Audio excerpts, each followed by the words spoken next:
எங்கள் வீட்டில் எனக்கு விவரம் தெரிஞ்சதுலேருந்தே எங்கள் அம்மாவும் எங்கள் அப்பாவும் என்கிட்டையும் என் தம்பிகிட்டையும் சொல்கிற ஒரே விஷயம் என்னன்னு பார்த்தீங்கன்னா, நல்லா படிச்சிருங்க, நல்லா படித்து ஒரு வேலைக்கு போயிருங்க. இது மட்டும்தான் அவங்க ரிப்பீட்டடாக சொல்லிகிட்டே இருப்பாங்க.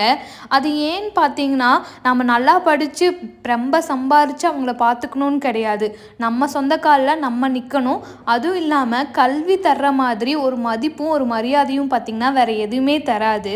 அதுக்குன்னு விவசாயம் பண்ணுறத நான் மதிப்பு குறைவாலாம் சொல்ல மாட்டேங்க. அதுதான் எங்களை வளர்த்துனது. நான் ஏன் இதை சொல்கிறேன்னா, என் லைஃப்பில் நடந்த ஒரு சின்ன இன்சிடெண்ட். அது வரைக்குமே எங்கள் அம்மாவை ஒரு பொருட்டாக கூட மதிக்காதவங்க எனக்கு வேலை கிடச்சிருச்சுன்னு சொன்னதும் பார்த்திங்கன்னா, எங்கள் அம்மாக்கிட்டேயும் என்கிட்டையும் ஃபோன் பண்ணி அவ்வளோ ஹாப்பியாக பேசினாங்க.